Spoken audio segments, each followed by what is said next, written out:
She's had 59 daytime and regional Emmy nominations and the winner of 13 of them. So when I go to his house in Highland Park, he is the one with the Emmys on the shelf. This event is so crazy because we can't have a rained out day because I've got performers coming in from multiple states and there's prize money on the line.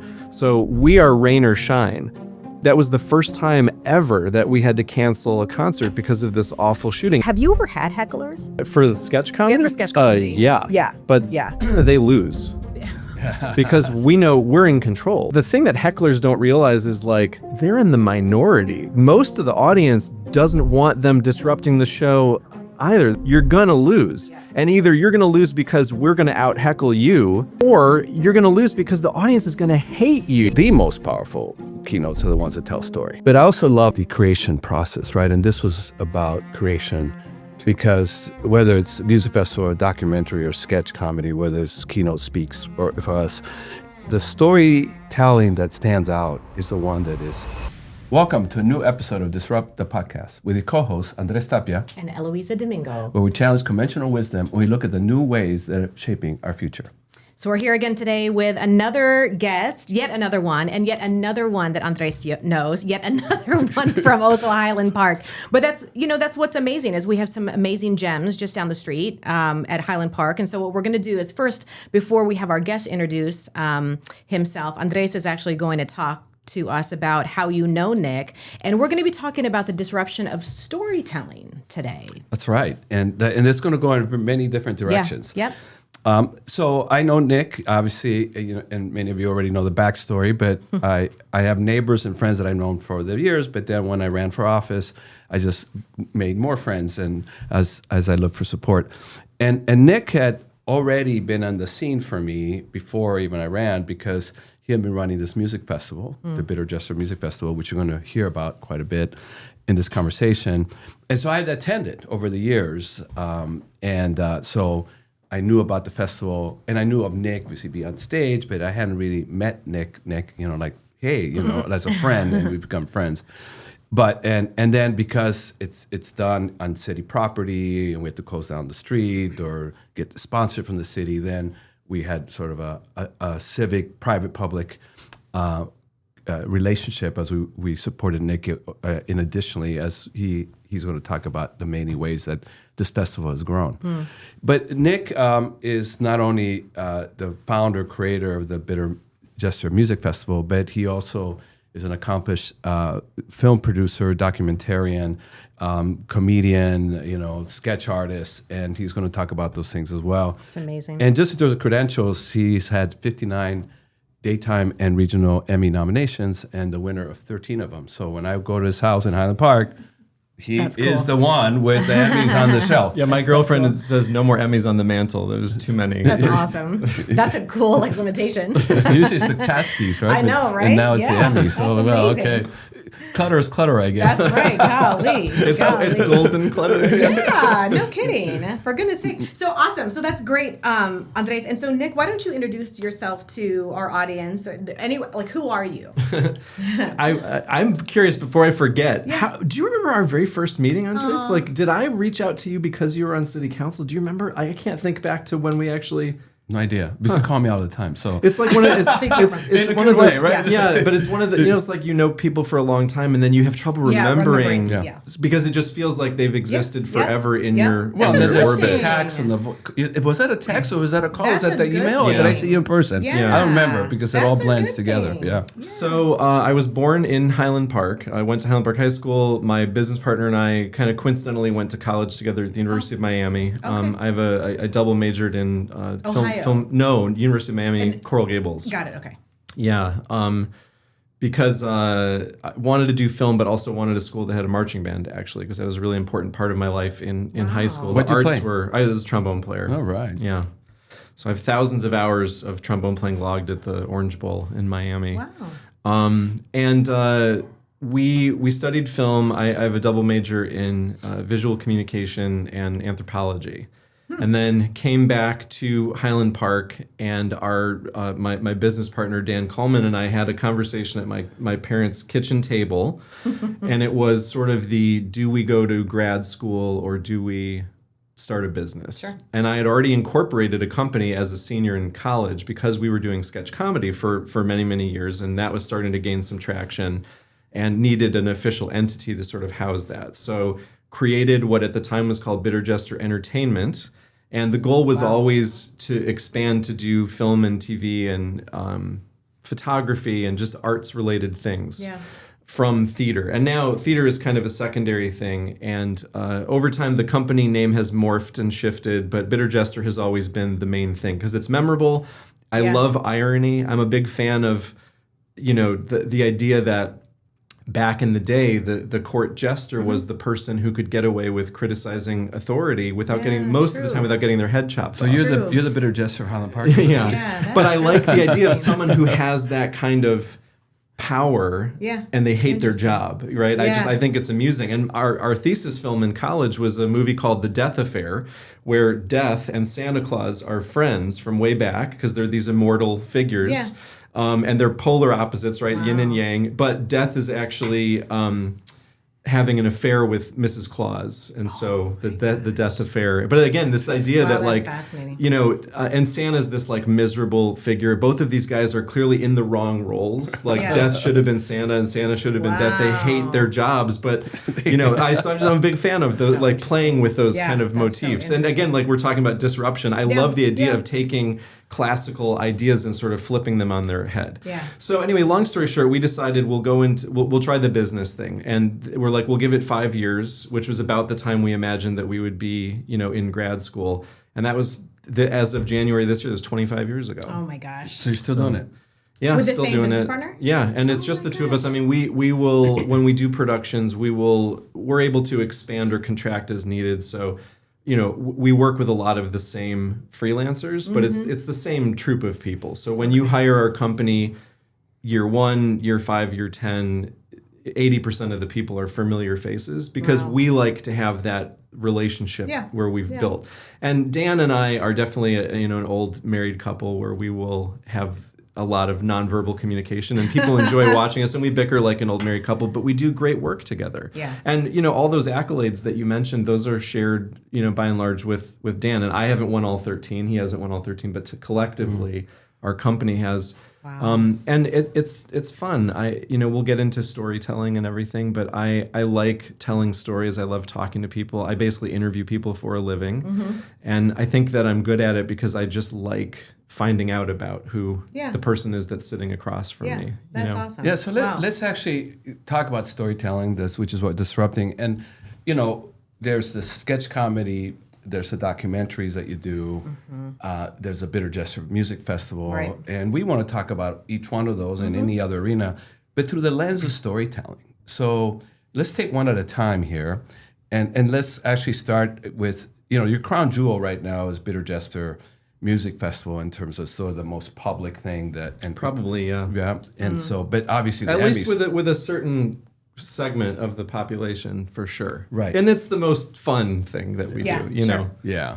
So, but let's hold off on the Bitter Jester for a moment because that has a lot of moving pieces. But start with sketch comedy. I mean, it's like what and how did you sketch comedy by definition is disruptive, but how did you disrupt the disruption of sketch comedy? So, and this is a really logical place to start, and you may not even realize this, but the name Bitter Jester comes from a character on stage in 1998. My buddy Charles played this character called the Bitter Jester, who would come out on stage in a very ill-fitting jester costume, like it was 3 sizes too small. He was clearly incredibly uncomfortable and would get extremely pissed off at the audience when they would laugh at him. And the idea of him just like throwing this sign that says laugh and clap down the ground and storming off and like giving a middle finger to the audience, it just always stuck with us. It was a character that we thought would be a throwaway, but it was so popular that we kept bringing it back as a recurring bit. Yeah. And so when it came time to think of names for the company, which again originated from that sketch comedy ecosystem, we made a list of, I think it was like 250 names of companies. Wow. Because everybody chipped in. And everybody put like, 10 or 15 or 20 names on a piece of paper, and we read them off, and Bitter Jester just by itself kept making the cut. And by the time it got around to like the last 5 or 10, we were like, why not just call it Bitter Jester? And then when we shifted from the theater company to the production company, we had another conversation. Do we keep that or do we switch to something that's more mature, right? More professional? And we decided at the end of the day, and I still think it was an easy decision. I will say we thought about it, but it wasn't like we struggled with it. At the end of the day, we were like, if anybody doesn't want to work with us because our company is called Bitter Jester, they're probably not people we want to work with. Right. And I can't tell you definitively that we haven't lost business because people are like, I don't want to work with them. Yeah, but I do know for a fact that we have gotten a lot of business because people are like, oh, we called you because of the name.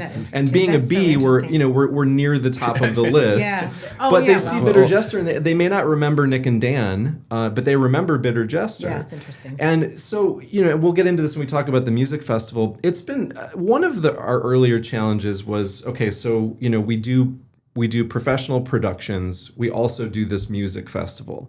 And it can be confusing because people don't think Bitter Jester Studios or Bitter Jester Music Festival. They just think Bitter Jester. And so it gets a little confusing. But honestly, it doesn't take much to just do a little bit of homework and understand that they're sister organizations. And the idea is entertainment. Yeah. Right? So go back to the sketching, because I know you were telling us before we started that sketches kind of have the blackout thing, but he had a different kind of sketch concept. Yeah, so we coined a term that we always sort of aspired to. I don't think we always achieved this, but it's a hard thing to achieve. We went for what we coined as narrative sketch comedy.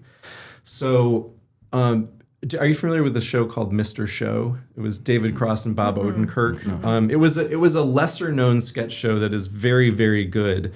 And it was just the two guys. And they ended up doing a lot of these scenes where it would cut. It was a TV show. And it would cut from, let's say there's two characters and one of them would pick up the phone and he would call someone else. And then it would cut to another scene where they've flipped and the guy answering the phone is the other character, things like that. Yeah. And these scenes would carry you in this direction where everything was interwoven. And so it wasn't just a recurring bit, it was characters interacting with each other. So I think the pinnacle of the shows that we did was a fairy tale show where we had, the way that we structured it was we wrote a bunch of sketches and then we would sit down and we would analyze them and look for similarities. So you've got 5 people in the troupe, they're all writing material. And you have sketches that were not intended to be interwoven, but okay, so we would look at the characters and be like, okay, these are male characters, these are female characters, these are the ages, these are the things that they're thinking about, and we'll be like, well, these two characters are kind of similar, couldn't they be the same person? And so we rewrote things, we rearranged the order, and we ended up creating a scenario where you have these two backpackers who get sucked into like a time vortex and they get thrown into a mystical fairyland and they travel from place to place like a Lord of the Rings type thing. And it could still be a sketch in a gas station. It's just a gas station in a fairyland. Yeah. And then you just make a slight tweak where the guy behind the counter is now a pixie or a goblin or something. And so these characters travel throughout the land and the story ends up having an arc. Each of the scenes has an arc, so you could do it as a standalone. But when you package them together, it's telling this magnificent story. And I think the audience feels satisfied at the end of that because there are sketches, but they kind of don't even know it because they sort of saw a play by accident. Yeah, that's so cool. And it's hard to do. It takes a lot of extra time. It's easier to just throw some scenes together. And, we didn't invent them. We didn't invent theater. I think we just sort of took things that we liked from Monty Python and from, Mr. Show and these other, troupes that were doing things and then put our own spin on it. And then how we made it memorable is we just made it more of a theatrical experience. And then we ended up doing amazing costume changes. Ooh. And so our early shows, I remember watching the tapes horrified because we'd watch the tapes like a football coach would analyze a game. Yeah, and God, I'm so embarrassed. The longest transition we ever had was 2 minutes and 40 seconds of the audience sitting in the dark just listening to a song because we're all changing our clothes backstage. And I was like, we cannot, that could be a whole sketch. Long, yeah. It was painful. And by the end of our tenure, when we were traveling around the country competitively doing sketch comedy, we had our costume changes down to between 15 and 25 seconds. Wow. And it was full on costume changes, but we knew how to structure shows. And then we would start the show wearing 15 layers of clothing. And you have this system of you have pants in different strategic spots that are set up with holes in the legs where you just basically jump into it and you can pull your pants up very fast. And we would practice our transitions and we would rehearse to the point Jumping where into your pants. That's what you yeah, practice. well, we would do the beginning of a scene, we'd skip the bulk of the scene, we'd do the end of the scene, and then we would run the transition. And we would go and we would place chairs, because we don't have a running crew as a sketch troupe, and we would run our costume changes, and if it was too slow, we did it again. And so we had reviewers that were like, I don't know how these guys are changing from like being a Scottish lord to a king to an astronaut, and you don't even know how they're doing it without a cast of 25 people. That's amazing. It's just practice, though. That's amazing. But it was presenting something to the audience at a level that they're not used to, where it's like you just throw on a wig, you know, and have a blackout scene. So it was more interesting for us to be pushing the envelope. Yeah. Well, and I think that's what it's interesting, because as I'm sitting here and I'm listening to, this idea of disrupting storytelling, for me as a storyteller as well, part of it is also a lot of that back end. Because your audience as a public speaker, I'm constantly thinking about how are you disarming the audience right off the bat? How are you getting them to where you need to be? We talked about this idea of influence. I'd love for you to talk a little bit about that. But then how are you doing that where you have done months or years of prep for this, and they only see this much of it, but then you got them, right? And that's what it takes. I think for me, at least as a storyteller, in order for me to get them there in like a minute and a half, there is a lot of back end stuff. Well, so the thing that comes to mind immediately is I hear these stories about stand-up comedians that play clubs, and they don't want people filming their sets on their cell phone and posting it, because that's rehearsal. Yeah. They're like, and they say they're like, I know a lot of these stand-ups will just scroll through and flag stuff and get it deleted if people are posting things from their half-baked shows, because they're like, what I want you to see is my Netflix special or my HBO special. This is.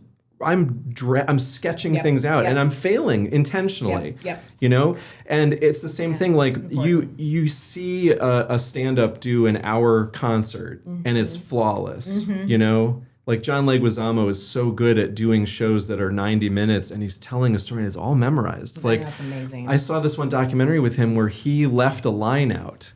And the audience is watching, you think it's just a guy up there talking. And then they were filming him during the intermission.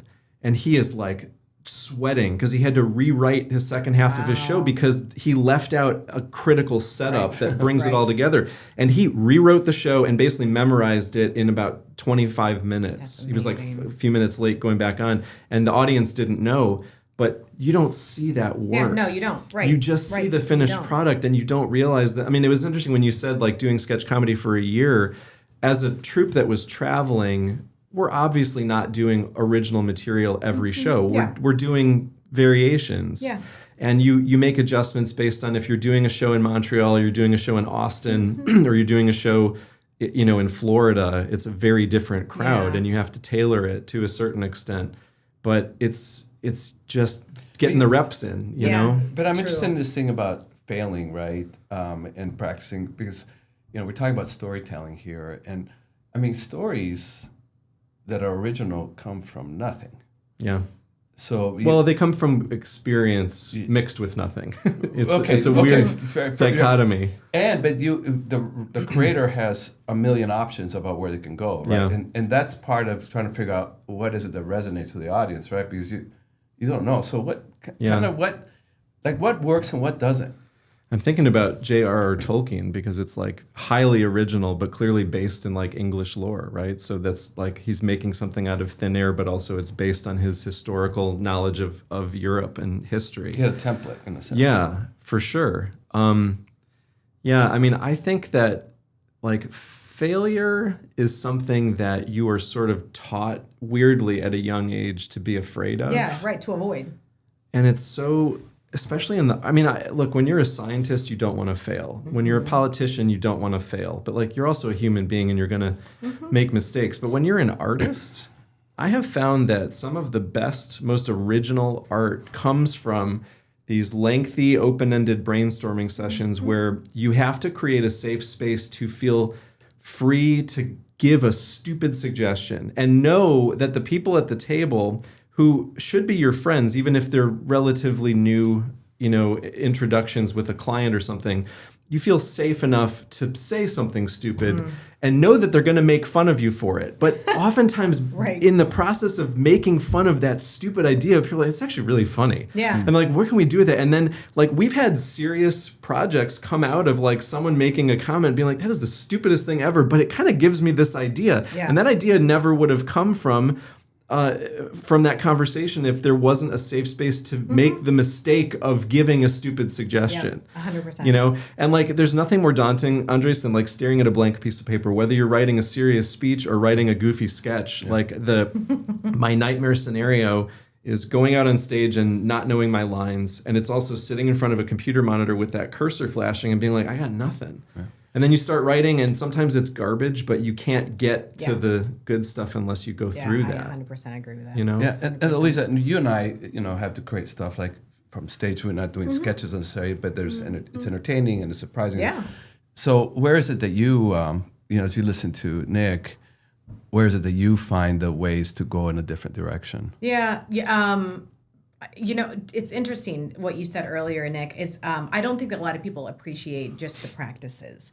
I don't, and similar to what you said about, practices like rehearsals for whatever it might be. But in front of real audiences. I mean, that's a massive, massive risk, outside of just people putting it on their, recorded and put it on social media. Yeah. That's one level of a risk, but a lot of risk is. But it's a controlled risk because you're editing. Yeah, you're right. Yeah, you're right. But I mean, for me, a lot of times for us, we don't have that opportunity to do a lot of that editing. You're just trying things out. Yeah.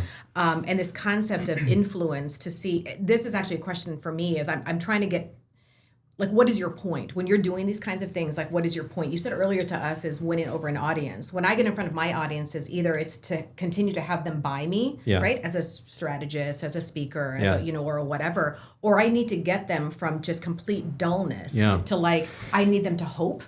I need them to love. I need them to believe me. I need them to get here so that by the very end, maybe it might not be something that they're actually buying from me, but rather it's like, like we do believe in equity. Like you're right. Like maybe I was racist. Like that's a massive arc, that I've got, 45 minutes, to do. And part of it is a lot of theater. You and I have talked about this. I did a presentation, Nick. There's a Disrupt HR is a international kind of platform where you do a keynote for 5 minutes. I've never done a 5-minute keynote.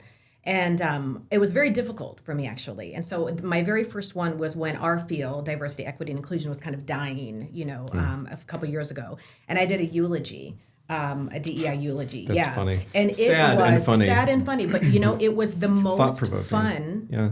And it was very thought-provoking. And it was the most fun that I had ever gotten. Because I remember thinking, well, Eloiza, what's your point? Where do you want to get them?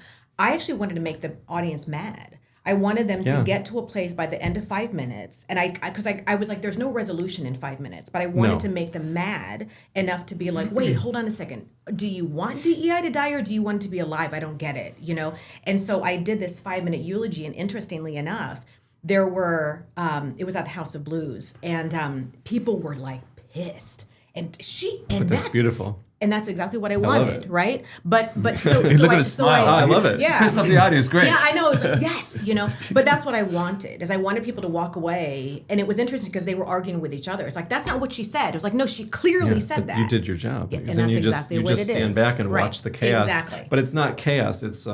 It's education. Mm-hmm. So back to Eloiza's question to you, though. Yeah. So what are you after? Yeah, what are you after? Yeah, so there are like 3 ways in which I can answer that question. On the sketch comedy side of things, it's kind of selfish. Like I don't do stand-up. I do sketch comedy. And I don't do improv. I do sketch comedy. And the difference is? The difference is that a stand-up is out there by themselves, right? And a lot of people think stand-ups are winging it. They're not. No. Some of them do. There are a couple that just, like Robin Williams, I mean, I'm sure he had his preparation, but he was just insane. Yeah, he was amazing. And he was confident and he was hilarious. Yeah. So he could wing it. Yeah. But even, I suspect he wasn't winging it fully. Then there are improvisers who are in a troupe, but they are creating in the moment. Now, we had elements of improv in our sketch for sure. And there were also times where like things get boring and you want to throw a curveball to your buddy we on actually stage. were We Second did that. City I was with gonna Kelly say, Leonard. Yeah. You and I And did that can be a lot of fun because you see them go, you son of a bitch, that's he did it not to the me. line. But you got a whole, or you say something remind that's an inside joke that you're trying to get your co-star to laugh, and it's not funny for the audience. I love stuff like that. But what I do is a very controlled, very rehearsed, regimented thing. I don't have the confidence to go out and just completely improvise. I can do it, I'm fine. I don't enjoy that. It's too stressful. Sure. Because what if you fail, you know? Sketch is like, whether you get the audience to laugh or not, at least you're on script. And so there's a confidence that gives you. And then you have to have an ensemble of people that give you, that bolster that. Where I know that if I drop a line, and I will, they got me. They got my back. Yeah. You know, monologues are incredibly frightening, because if you lose a line, like the best your buddies can do is black you out, you know? Right. So to answer the question as a sketch comedian, it is the adrenaline rush that I get making an audience laugh. Yeah, sure. You know, and for the most part, whether you're giving a public speech or you're performing in front of an audience that is expecting you to make them laugh, they're not going in there like, this person better make us laugh. Yeah. They want to They want laugh. to, I was gonna say. And until you prove to them that you can't make them laugh, they are your advocates. And when you're giving a speech, I sometimes I will coach people who give speeches, and I'm like, when you're nervous, the thing you need to realize is that they think you're an expert. Yeah, that's and right. until you give them a reason to doubt That's that, right. you can just talk confidently, right. and they're with you. 100%. They're with you more than you realize. Yep. You know. So it's this selfish adrenaline rush, you know, there. And it's the satisfaction of having done a show. Now, on the film production side of things, when we're doing, you know, let's say a lot of our bread and butter work is short form documentaries for nonprofit organizations that have a heartful, mission-driven purpose. And it's not the kind of work that we're going to retire on, but it's extremely soul satisfying. And a lot of these, like the Emmy recognition. I'm still waiting for the other two reasons. Yeah, well, this is the thing is like, on the production side of things, when we're doing these documentaries, they are geared toward winning an audience over. And it's not the kind of satisfaction of I'm making people laugh. It is that it has to get people oftentimes to laugh and cry within 5 minutes, and they have to open their checkbook. Yeah. They have to make a donation, they have to buy a product, whatever it is. So the challenge there and the satisfaction is that we accomplished that task. So when we do a short documentary and then we have a client say, we have had, and this is a direct quote, like we had a longtime donor who has always given us, $75,000. They're writing us an additional $75,000 check because they didn't know we did these things that the film explained so clearly in a short period of time. Wow. And that's just, I feel gratified that we did a good job. Amazing. And then on the music festival side of things, the storytelling and the satisfaction is getting a skeptical audience that stumbled on our event, let's say, and is hearing bands that are no-name bands, and they leave as fans of these artists. Man, I feel so satisfied. Again, I guess it helps our festival in the sense that people recognize our event as the place to go to have that experience. Yeah. But I want these bands to be heard by other people, And so, like, I go from completely selfish of like, boy, does it feel good when people are laughing at me, and I want them to laugh at me. Different than them laughing at you when you don't want them to doing a good job for a client and winning with the hearts and minds of an audience, to influencing people's day where, like, you've got people walking by the sidewalk. They hadn't intended to go to our show, but they stop, they get a beer, and they stay. So now we've altered the course of their life in a tiny way. And at the same time, we've given, likes and follows to these young artists that deserve it. And then they end up staying, and then they get another beer. Yeah. And then they sit there, and before they know it, you've got people who, and because our shows are such a variety act, you've got people who are listening to different genres. Yeah. And my favorite is when a metal band, Andrés can talk about this one band called Venganza that he's a super fan of. You've got people who are like, I don't like metal music, but I like that band. And I'm like, well, maybe you like metal music, but you've never given it a chance before. Yeah. You know what I think is so interesting listening to you? And again, I'm listening to you not just as sitting here as a host, but as a speaker myself. What's so interesting, Nick, is that you just described actually three different types of audiences, and there's probably more in there. That you've got the self-contained audience that comes and says, you've got to capture the audience. I want to laugh. I'm coming to you to laugh, so make me laugh. And you're probably going to make me laugh, So I'm in it with you. You know. And then you've got another audience that is your documentary individuals, where it's like or any of the film stuff that you kind of got them a little bit there, but you're influencing them even more. Yeah, because those audiences are made up of two types of people. When you're at a gala event and you're screening a film, you've got half the room are super fans of the organization. They go every year. Yes. And the other half is the people that they bring who don't know anything about that crowd. So we have to present something that is fresh and original for people that have heard this story 50 times. Can you give us an example? Also, Well, so we just finished a project for Keshet, which is an organization that's building a new headquarters in Highland Park, actually. They work with people with special needs and disabilities, largely in the Jewish community, but it's open to anybody. They've done beautiful films for many, many years. Their production person moved out of state, so they needed to find a new solution, and we were that solution. So we came in, and at the end of the film, someone who in their crowd who they've known, who's seen all their previous films, went up to one of the event organizers and was like, "Did you guys work with a different production company this year?"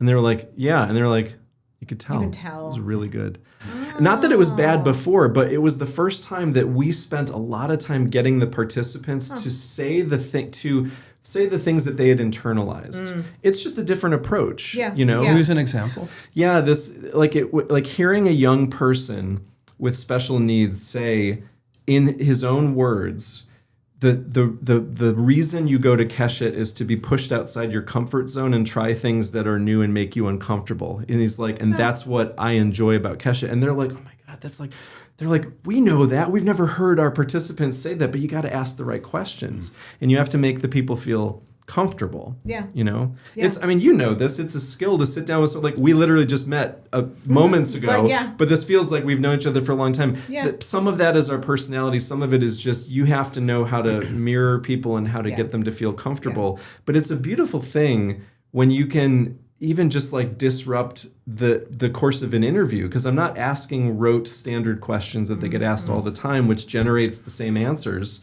I'm probing and I'm talking about things that are off topic and it makes you uncomfortable, but then it gets you to think. And then you're not thinking about the cameras. You're like, what is this guy trying to get me to do? And then you have a little bit of a debate, and then you build a little bit of trust, and then you can ask more probing questions. And isn't that audience that you're just talking about, that was the third audience that I was just saying, that interviewee, the person with special needs or disabilities or things like that, that isn't dissimilar to the guy who was walking by who happened to have a beer and say, I don't like this, but wait, just give me a second. But what's going on here? Exactly, what's going on here? And then all of a sudden that person is so into it. Again, you've got this person with special needs or people with disabilities, this person who has come to watch a metal band that it's like, I don't really like this, but I'm going to sit there. And for some reason, Nick, you've been able to capture both of those and audiences.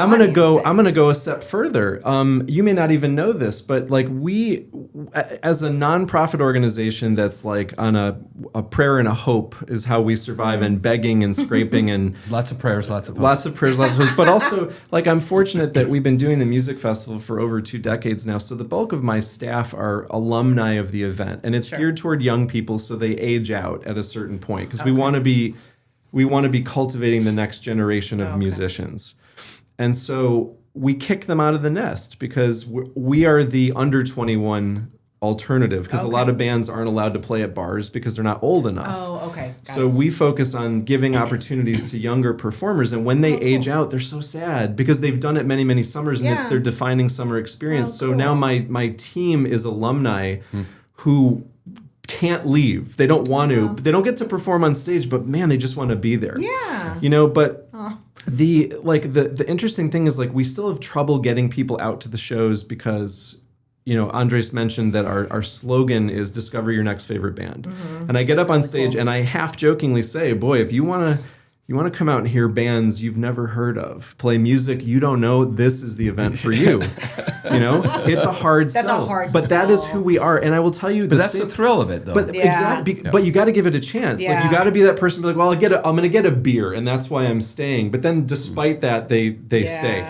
The thing is, like, the same people who are going to poo-poo hearing unknown bands playing music they can't sing along to yet are the same people that 5 or 10 years from now will be like, oh, I saw that band before anybody else. Like, I was a fan of them before anybody else knew it. Yeah. And so, talking about combining these audiences, one thing that I'm doing, because we don't have the marketing dollars to do a big advertisement push, and frankly, because it's bands you don't recognize, I don't know how effective that would be anyway. Sure. I'm trying to we have all these strange connections with these different companies with people with special needs, for example. We've just kind of gotten into doing productions for them. And I know that they all are looking for activities for these people to go out and be integrated into the community. So I'm like, this is a match made in heaven, because you bring a busload of people who are, the right fit, people who are not like sensory overload, but that you can be as close or as far to the music as you want. It's all ADA accessible. Wow. Bring 15 or 20 people. And from my perspective, it gets butts in seats. Yeah. But also, more importantly, is when you're a young performer, and we get bands from all over the country now, I don't know how integrated people with disabilities are into their communities or into their schools. So when you're up there performing, often they're not. It's better now than it was. But when they see a group of people with special needs out in the front row in a mosh pit, and then they come up to them after and they want to get a picture with them, it helps to show that they are just human beings. Yeah. They deserve to be out in the community, and they're fans. And what difference does it make what they look like or what they sound like if they're out there enjoying music? So it's actually teaching our performers that it's okay to have people in wheelchairs. Maybe they can't dance, but they can roll around or whatever and have fun. And and then to get the audience to be respectful of that. Because I see these horror posts online of like, someone's in a wheelchair, they paid for the ticket just like everybody else, and they're down lower, and people are being dicks, and like they're not letting them experience the show. But when I see people kind of like carve a space out and mosh with the person in the wheelchair, like, that's a beautiful thing. And it makes them forget that they're in a wheelchair. Yeah, for sure. And it makes the band realize that, like, that's a ticket buying, album buying fan, That's amazing. So, great stories there. And Nick, why don't you back up a little bit and give the structure of the Bitter Jester Festival, because it's very unique. Yeah. And just explain how it all works. And I know we're all over the place, because I'm just one of those serial entrepreneurs. Like, I'm always starting projects and never finishing any of them. That was a knowing laugh. I know, I was going to say, I was like, I know what, go ahead. Yeah. So the music festival started as a little battle of the bands, and at its core, it still is. It was an accident. I had actually, when I was 25, I went to the city of Highland Park. The city manager at the time was a guy named Dave Lamarty, and I pitched a comedy competition, because that was my thing. And he listened, and he was like, why don't you do a battle of the bands instead? And I was like, it's like, I don't want to do. I don't want to do a battle of the bands. But then out loud, I was like, okay. And I wrote up a proposal. Did the city offer to sponsor that? No, the city offered to host it. And funny you should ask that. Speaking of disrupting, right? So you have a city manager, and I love the guy. We're friends to this day. I didn't know this at the time, but the city was paying, like, I did a FOIA request years later, because I was like, I wonder what they were paying, because there was this Thursday night concert series in downtown Highland Park, which after our event started to get some claws in, they retired. And so ours was the only event in downtown Highland Park, but we didn't have a budget. They weren't paying for us.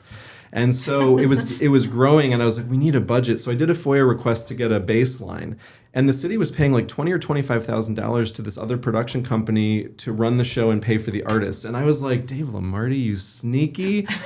He got this kid to do a musical event that wasn't just replacing this $20,000 line item every year, but we then structured it where our winning band performed as the entertainment on the 4th of July. And from Lamarty's perspective, it doesn't matter that the bands aren't that good. It's going to save a lot of money. Yeah.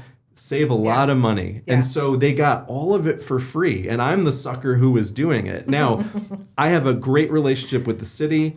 It has become even greater in recent years. And frankly, I've outlasted everybody over there except for one person, because I've just been doing it so long. And now the city sponsors. And now we've gotten to a point where the city did give us a little budget, and then we were married with the 4th of July, and we've evolved over the years because of various things that have happened, where we're pretty autonomous. The city gives us a good amount of money that allows me to get the basics done. I can do a little bit of marketing. I can pay for lights and sound. We have a little bit of infrastructure.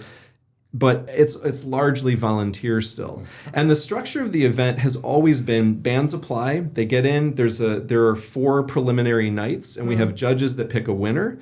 And then at the end of those 4 nights, we pick 4 wild cards. So you've got 4 bands that are selected by the judges, and you've got 4 bands that are selected by myself and our team. And we're looking for different things than what the judges are looking for. And also there's really good bands that just only one band can win. Yeah. And then those 8 go head to head at the grand finale. Wow. And it's all different judges every night. It's all different bands. And the fun part of it is that it is very competitive, but it's not combative. So in addition to all of the feedback and the professional materials that we give the performers, which includes a full photo shoot and professional multi-track recordings of the concerts and pages of written feedback and all of this numerical data, which we then break down into different charts and graphs.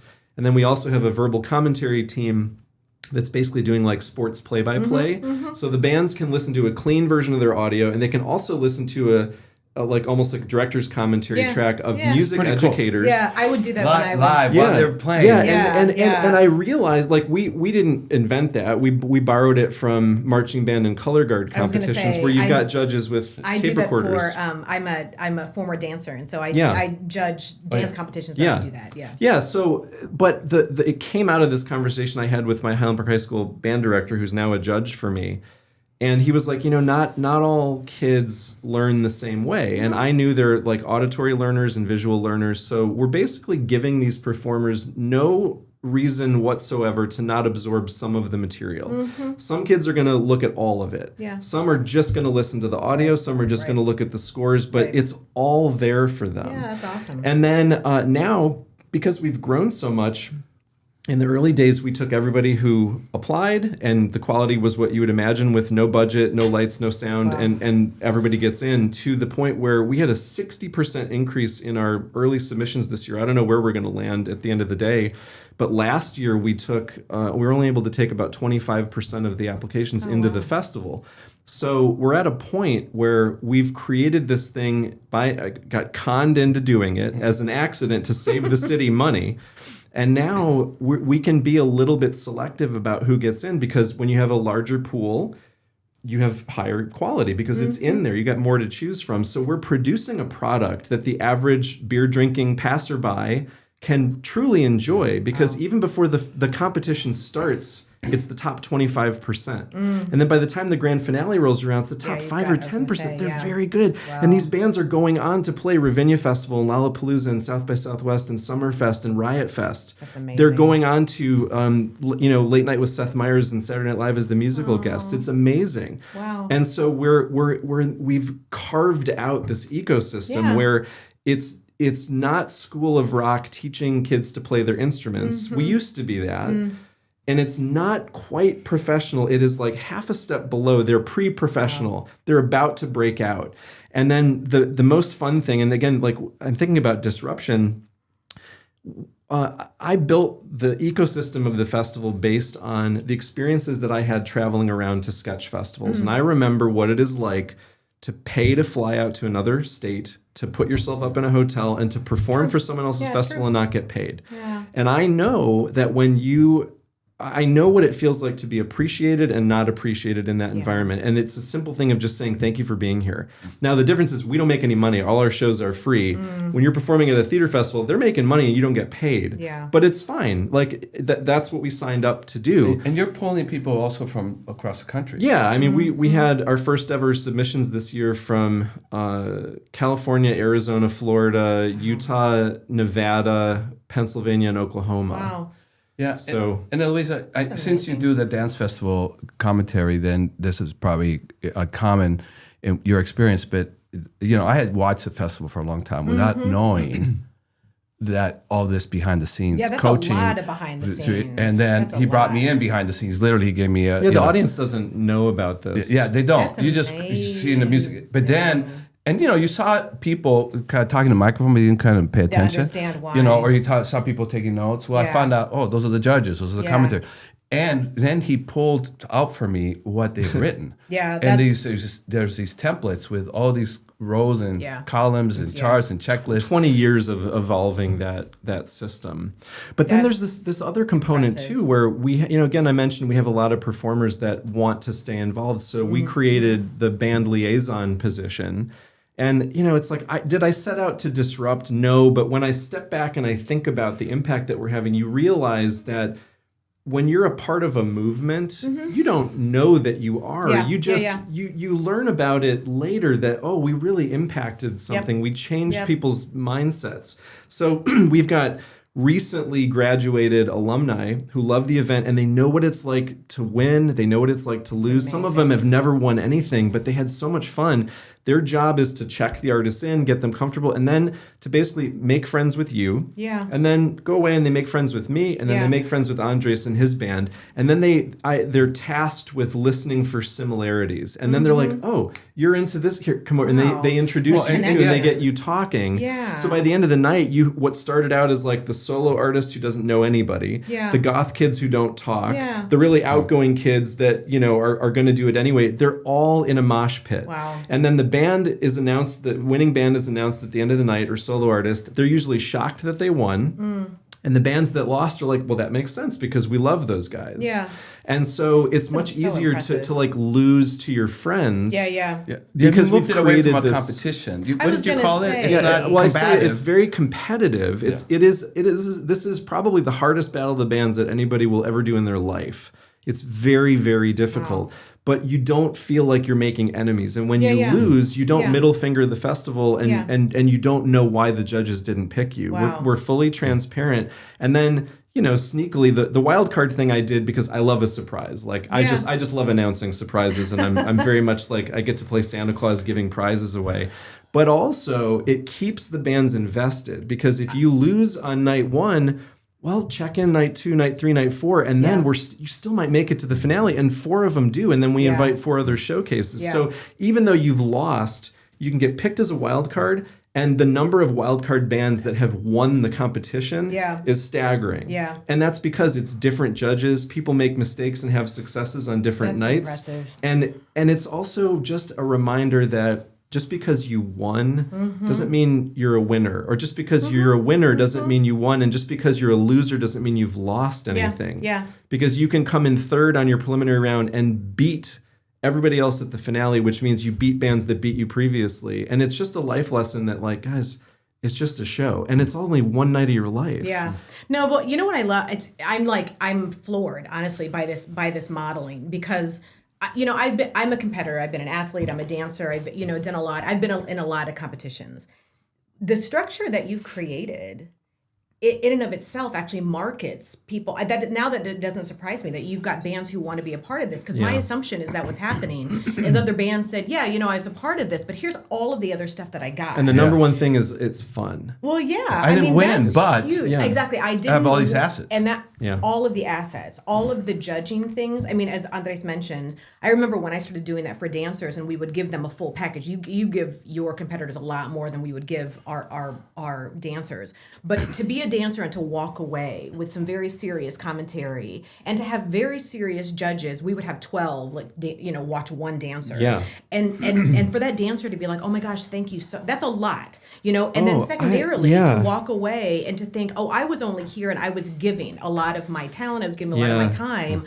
But not only that, you walk away with not just the assets, but like you said, just the connection to other people. Yeah. The value of that is exponentially larger than just performing a couple times on a stage. This year, to celebrate our this is my 21st year doing it, but COVID was going to be our 15th, and we called it our 14.5th, and we did a virtual thing. So this is our 20th live season, and I'm really, really proud. Now, this is a stupid business decision because the judges are not really celebrities, and I don't put a strong emphasis on that. But like there aren't. We don't have like big name judges. But they're professionals in the industry. Well, this year, they're all professionals in the industry, but this year 100% of our judges are alumni. That was very important to me personally. And so I'm going to have, unless he gets booked on another tour, Adam Beck is our first ever grand champion of Bitter Jester in 2006. He just got off a national tour with his band. and he's available. So it's like he will be there. And all of our grand finale judges this year are going to be grand finale winners, grand champions, representing all of the eras of Bitter Jester. Oh, that's fun. Plus our music director and our education director, who are volunteers and are 4-time alumni themselves. So, and their staff. So like that to me is really special. I'm probably going to cry when Adam is up on stage helping me to give that check away. The media doesn't like that, the news aren't going to do a story about that, but like I love it. And it speaks so much to the fact that these people, I'm still in touch with them after 20 years. They take my calls. I go see them perform and I'm fans of their new projects. And yet It's quite the community. yeah, and they're like, I'm not taking your. I was like, Adam, I will pay you to secure you here. And he's like, I'm not taking your money. Wow. But I want to be there. And he also said an amazing thing too. He was like, don't talk about my band. He's like, I want this to be about those artists. And I'm like, Yeah. So Nick, we're near the end of things, and there's one place I want to take us that will be unexpected. And when you said that, for a while you were the band for the 4th of July night. Well, there was a 4th of July in Highland Park that was, very tragic. Yeah. And you were caught, and the contestants were caught in the middle of that. Can you talk about literally? Yeah. So, I was born in Highland Park, and I'm very involved in the community. And so when you live in any place for decades, and when you're social, like civic minded, inevitably you get overextended and over involved. And so I had helped the city to hire the sound company that set up the bandstand speakers for the parade. And I had hosted that parade as the MC with sketch comedian friends of mine for many, many years. And this was the first year, 2022, where I wasn't there. I was at Walters Field a couple miles away with our stage, which we now owned. So I'm like managing that. And I had put a 20-year-old musician from our festival in my seat. And so he got shot at. There was a mass shooter who hit over 50 people, and more than half a dozen people lost their lives pretty much at our venue, like right on Central Avenue. People died at Port Clinton Square, which is where we do our shows. So, I wasn't there to see the carnage. There were like these concentric rings. There's like the people who died, their families, the people who were hit, their families, the people who were nearby, and we're in that people who were nearby, ring. But it was this forced evolution of our event, because not only are we really weirdly involved, because I was helping, that the whole Central Avenue became a crime scene for a week that was locked down.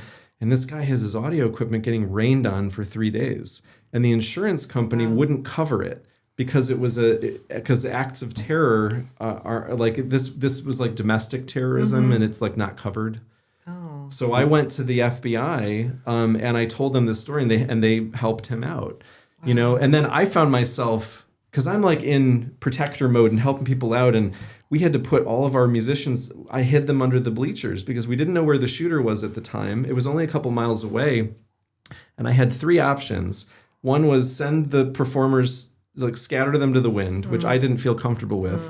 One was move them into the field house, but it was one door and no windows. And I'm like, I'm not putting people in a pen for a shooter to come in.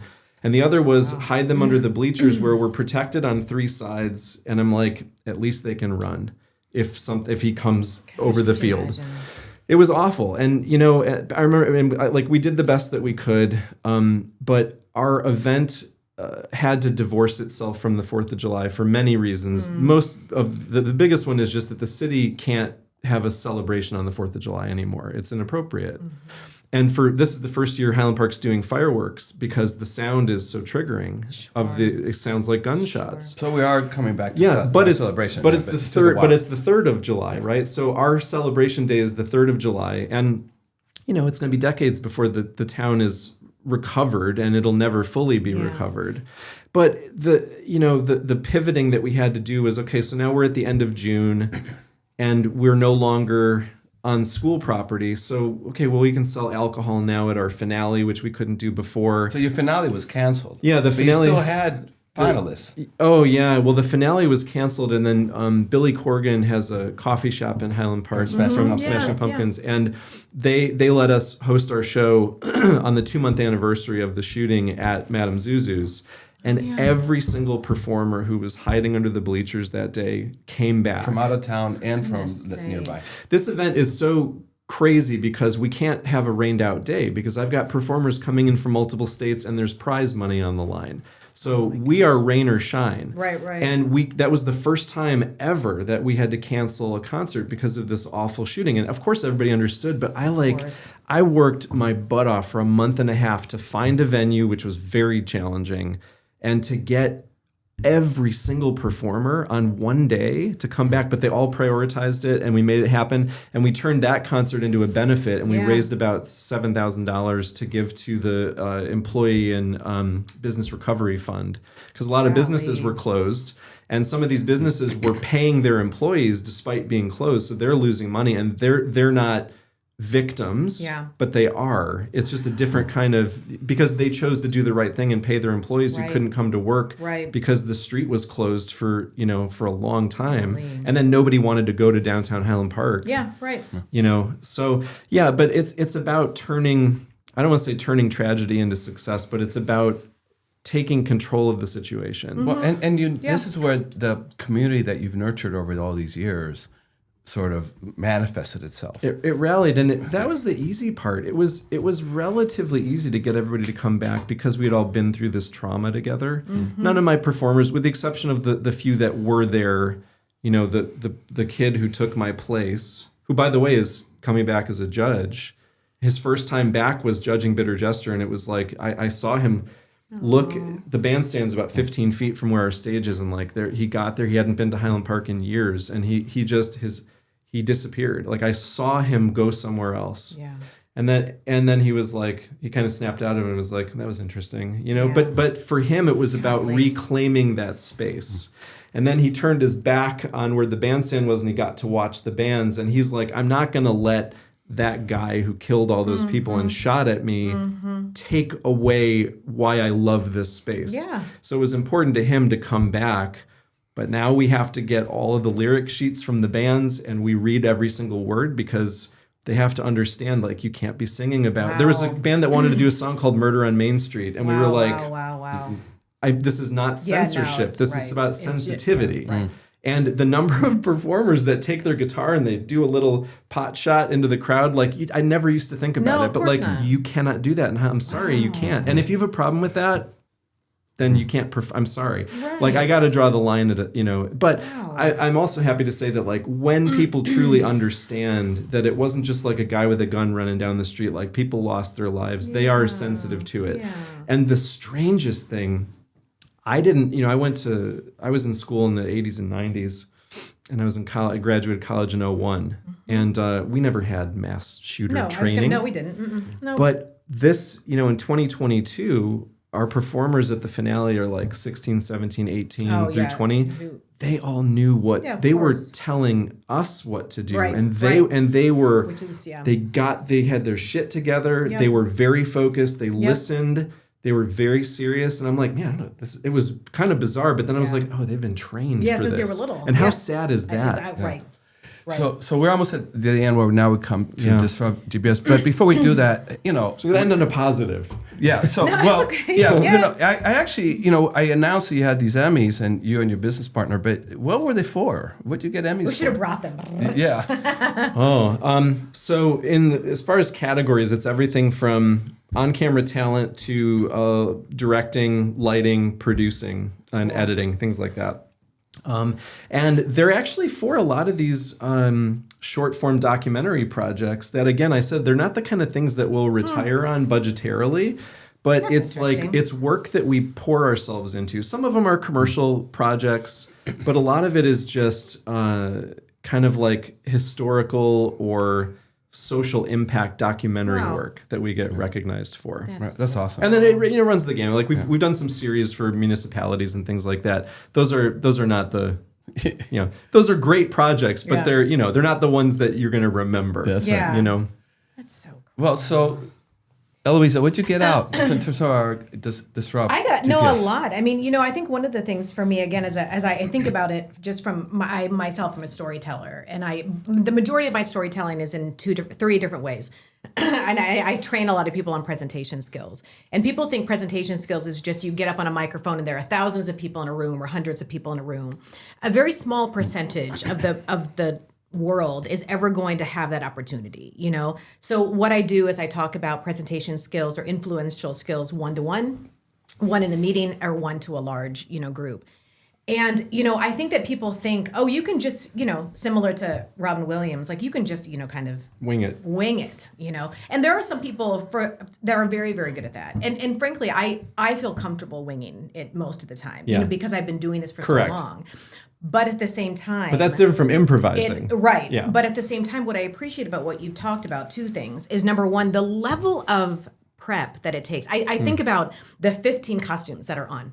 But and it's not, in order for you to do that, you have to understand it from the backwards to the forwards and then lay it out and then figure out where the belt goes to which. That's a lot. This is truth. Yeah. My son is in theater and they don't do that. Yeah. There is probably one or two scenes where he'd have to turn around and he was like, Mom, I had to put this on. And I remember kind of flippantly being like, oh, that's cute.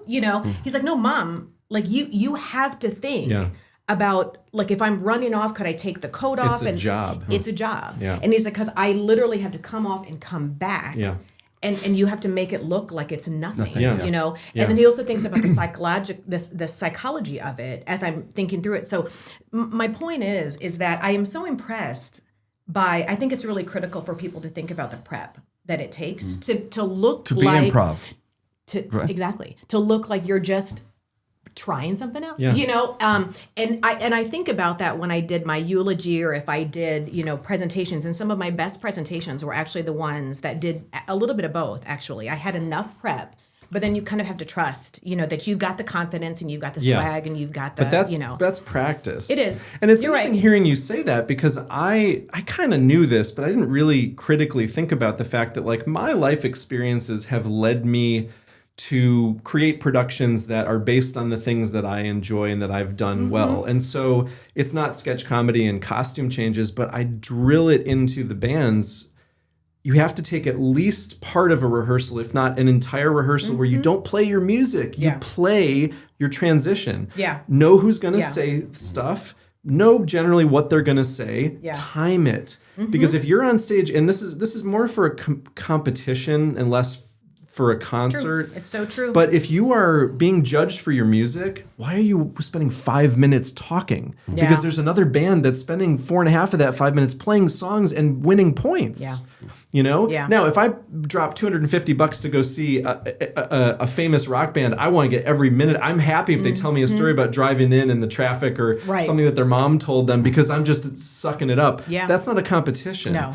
And again, that's also training you for adapting your material to those different audiences that we talked about before. Yep. Because at Bitter Jester, the crowd is great, but you are playing for the judges. Yeah. Right? Yeah. You are. Great point. Or what, and Great it's like, point. I hate to say this, but like, I don't really want a band taking up a valuable competition spot if they're not going to try. Yeah. You know? And that's where I'm so, again, as a performer myself, Andrés and I talk about this whenever we get up on stage or we do keynoting things. One of the things that I've been told as a presenter is that I'm differentiated because I actually come from a theater background. And I am that comfortable, in front, and it is acting and it is this and it's very big, But to your point, my second takeaway is I think a lot about those audience members. I mean, in my presentations, I've got people who are pro strategy or, whatever. I've got a presentation in September, in fact, that none of them want to learn about strategy. They're all in new jobs. I was telling you about this, and I have to teach them about how to be strategists for their company. I'm like, oh crap, Yeah, and they're resistant. And they're resistant. So what's interesting is that I pitched them. They wanted to have me do worksheets about strategy, and I was like, okay, well, I mean, I could do that, but I'm actually going to do this presentation on switching their mindset. That's not what I'm calling it, but essentially, it's exactly that. I know for sure you're not here to watch me and make and have fun, and that is not what you think. But I'm gonna come in and entertain them. And we're going to switch it up, a little bit. Yeah. And so I think a lot about that in terms of who is your audience? Are they resistant? Or are they here to laugh? Are they going to be with you? I actually wonder, have you ever had hecklers in your audience? Oh, for the sketch comedy? Yeah, for sketch comedy. Yeah. Yeah. But Yeah. they lose. Because we know we're in control. Yeah, and that's right. And the thing that hecklers don't realize is like they're in the minority. Yeah, right. Most of the audience doesn't want them disrupting the show correct. either. This is not a burlesque show where they encourage that. You're gonna lose. Yeah. And either you're gonna lose because we're gonna out heckle you, and don't come on. Don't, Especially in such a yes. sketch. Or you're going to lose because the audience is going to hate you. Yeah, And so it yeah. doesn't even matter if I out heckle you. If I just fight back, I got people cheering for me. True. But true. yeah, now at the music festival, no, because it's not really. It's People not come really to be an- affirming. Yeah. Yeah. The young professional, Yeah. the young up and coming musicians. Yeah. Well, we just screened a short documentary last night at a gala, and it wasn't heckling, but the wait staff was clearing the dinner tables during the presentation. It's you cannot get people to cry if there's clinking plates and people move Trying to get people to cry It was here. so disruptive. Empty their wallets. That is, no. that is an example of a bad disruption. Yeah. No, but that's my third thing, Andres, is just I as I'm thinking, listening to you, I'm really honestly taking a lot of notes because I've got all these presentations where I have to influence somebody either to buy me as the product or to believe something or to hope. I mean, literally, even if it's by the end of my 15 minutes, I want them to be hopeful or I need them to be really mad. It's just feelings. And I think about just that. I don't know, that arc. And lastly, and I'll just add one more. I'm a bonus. My bonus takeaway. Yeah. I'm a competitor by heart, so I love all the competition stuff. I think competitors I think of myself as an athlete.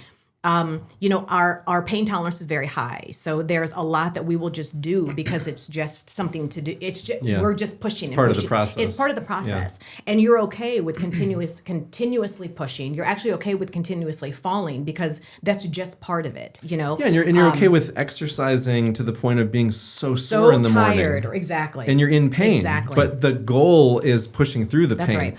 And for our music festival, is it painful to get brutally honest feedback from judges when maybe you've only ever played in safe spaces where you have friends and family affirming what you do, which is important. I have to stress that. I know. It's a good job. Parents need to be doing that because I also hear horror stories about bands where parents are they're not supportive. They don't show up. That's destructive. Sure. But it's also kind of destructive to only be getting positive reaffirmations because then you go out into the real world and I'm sorry, strangers are not going to be that forgiving. Right. But again, it's about being competitive and not combative, and it's about being critical without criticizing. And there's a difference there too for our judges. And we didn't talk about this. We coach our judges on how to judge because how do you judge a solo country artist against a death metal band? Yeah. And it's not a perfect system, but there is a system in place, and we have checks and balances, and we have ways to get. My favorite thing is when a judge comes up to me and is I don't like this music, but you cannot deny that they were the best band. And I'm that's great. That's perfect. I was going to say. So I love hearing your takeaways there, Eloiza. I, as a writer, nonfiction journalism and novel and poetry, I love narrative, and then keynoting is the most powerful keynotes are the ones that tell story, right? And you've been referring to that over and over. But I also love the creation process, right? And this was about creation because whether it's a music festival or documentary or sketch comedy, where there's keynote speaks for us, it really is the storytelling that stands out is the one that is innovative and creative and stands out, right? I mean, there's a lot of tropes out there. There's a lot of standard ways of telling stories or having musical festivals or doing documentaries that, been there, done that, that's fine. But the real challenge is how do you tell, in a world saturated by media and music and all that stuff and keynotes, how do you truly stand out? And I think some of the takeaways here is really the creative process that invites risk-taking, invites making mistakes, a creative process that actually is about practicing and trying out new things over and over and over, but allowing space for the improvisational moment, right? And today was full of those examples. But the other thing that strikes me about Nick's vision is that he built a platform of creativity and storytelling on the foundation of community. He talks about the Highland Park community, which he grew up in, and he actually leaned into that community, as he came of age, to approach the city manager, right?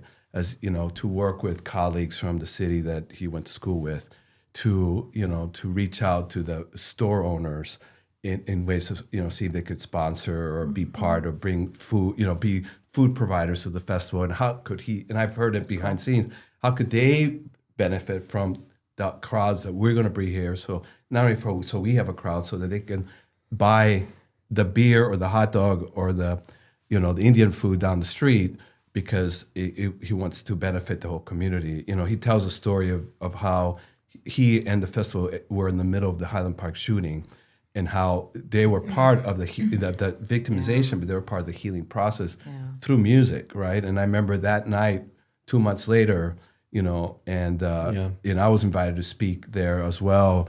I thought about, so many quotes about the fact that music is not just entertainment, but it's a form of healing. Mm-hmm. And I think that when I think about the community platform, 2 months later, when everybody's still raw, and we celebrated the 8 finalists and they played their hearts out. Now we were not just celebrating those 8 bands, not just celebrating that there would be a winner. We were celebrating that we were back, despite the destruction, and that music was what brought us back, and the music was elevated us, and the music was a response to hatred, right? And some of that was a paraphrase from Leonard Bernstein, who said something similar when there was a lot of tumult in the 60s. So that was one takeaway for me is that you have built a creative narrative producing entity or entities, because you have the documentary stuff, you have the sketch stuff, and you have the music festival on the basis of community. And you've not only leveraged the community of Highland Park, but then you have created a sub-community of people from outside Highland Park, inside the people city. who think of Highland Park as their home away from home. Yeah, and during those 5 weeks of the festival, as you go at different weekends, there is a community. Some of the band members come back not because they're performing, because they want to hear their competition perform, right? I'll say this: the smart ones do. Now, if you're way out of state, it may not be practical. Sure. But like if you're within a couple of hours, like man, if you want to compete against someone, you got to know who you're competing against. You don't go into a boxing ring without training against someone who knows the style of your opponent. Yeah. Why wouldn't you go and see your competitors and be like, oh, we can outsmart them? Right. Yeah. Right. I don't explicitly say that, but I know the bands that are showing up and taking notes like you were taking, they're going to do better because they're clearly invested and they're doing their homework. And the final one I'll add is that there's a community foundation in terms of collaboration of what it takes a team. I mean, I talked about your Emmys, and then you were sure to make sure that, well, those are shared Emmys, or as the collective of us. Some were mine, some were his, but that, and then you made reference to the judges, and you made reference to the sound crew, and you made reference to the alumni that came back, right? You made reference to people in the city that supported, right? So I'm just the guy who cons everybody else into doing this fun event for free. That's amazing. Well, but anyway, if there are sponsors out there, it doesn't have to be for free. Like it would be great to pay these people. But I mean, and that's, I think my girlfriend would say a lot of it is my personality, but I also think that we have a really, really sellable product here. It's an easy sell to just be promoting other people's art. I mean, it's fun. Yeah. So as we wrap up here, you mentioned Ravinia Festival. This is going to be the 3rd or 4th summer that one of the top fourth, one of the finalists. Yeah, and I can say who it is now because we just announced it. So tell us first of all, the first 3. Sure. Who they opened up for. Yeah. This is a brand new band or emerging band who gets to be invited to be the opener. So what's the first 3 years and then this year? Ravinia Festival, for those who don't know, is the oldest outdoor music venue in the country. And so it's just like Grant Park or other big places where there's a big pavilion, there's a big lawn, and they get heavy hitters. They have orchestras that play and pop stars and everything. So cool. And they're literally in Highland Park. So we're just it's a there's an association because of the proximity, which we benefit from. But I'm friendly with the staff, and with Andres's like gentle nudging, we got to a point where they started to invite one of our finalists, could be any of the 8 that make it to the final round. It's typically one of the top 2 or 3, to perform an opening spot, not on the main stage, but on this smaller carousel stage, which literally was a carousel in the 1920s. Wow. And they've converted it to a stage. So 4 years ago, our band, you're testing my memory here, Summer Drive opened for the Steve Miller Band. The year after that, Summer League opened for Charlie Puth. The year after that, Scorched Waves opened for Black Crows. Wow. And the year after that, Your Mom opened for ZZ Top and Leonard Skinner. Wow. And this year, this will be 5. Right, yeah, 5 years. Charlie Boy is opening for Bonnie Raitt. Oh my gosh. And when I told them that they won that spot, their lead singer got kind of emotional because she was like, oh my God, I grew up singing Bonnie Raitt songs. So, it's just a great evolution. And it also goes to show that an institution like Ravinia, they don't have to take our artists. They're not doing it because they're doing me a favor. They're doing it because these bands are very good. Yeah. And they're good enough to open for Bonnie Raitt and ZZ Top. Like, that's incredible. Yeah. And it helps to just further that story. And we're not just one weekend of shows. We're not a summer of shows. Like, this is kind of like once you are in the Bitter Jester system, you are an alumni. Yeah. And we're always going to be looking out for you. And like bands have formed because of Bitter Jester. Tons of bands have done tours. Your Mom and Charlie Boy are about to do I think it's like a 20-stop tour for the next couple months. That's and awesome. They met through Bitter Jester. So once again, community, right? Ravinia Festival. I mean, just, you just kind of see the ecosystem in long term. Yeah. And then you're launching these young musicians into professional musicians, right? Yeah. So That's thanks, amazing. Nick, for coming here. Yeah, it's my pleasure. And can I do a little bit of a plug? Yes, please. I have to say, and like I would just be kicking myself if I forgot this. Like, if there are people out there listening or watching who believe in what we're doing, and especially believe in like getting the word out about these bands, like obviously we could use a corporate sponsor, because one thing, we were talking about equity earlier. It's great that we are getting bands from California to New York, but it means only the rich kids can come because they have to fly to Chicago. And if they're unlucky enough to make it to the finale, they got to do it twice. Yeah. I can't pay my volunteers. I sure as hell can't afford to pay for all these performers to cover their travel and their lodging and their food, but I would like to. Yeah. So it's like, if they're, it would be great to get a travel stipend or something. That's the first thing. The other is just, if you're in Chicagoland, come to these shows. They're incredible, and they're free, and the parking is free, and the music is great. And there's no way you're going to come to a show if you're a fan of music and hear a dozen artists and not leave wanting to follow at least 3 or 4 of them. For the Bitter Jester. It is literally discover your next favorite band at Bitter Jester. And we are always the first 2 Fridays and Saturdays in June and the last Saturday of June. So if you're listening to this podcast and the year is 2030, we're probably still the first 2 Fridays, Saturdays of June and the last Saturday of June. Wow. Yeah. That's awesome. So, and where can they find you? Yeah, so our production company is bitterjester.com. Okay. And the music festival, the easiest thing is bitterjestermusic.org. Okay. So bitterjester.com, Yeah, twist. bitterjestermusic.org. Yeah. Or on Instagram at bitterjester_music festival. All the variations. I know.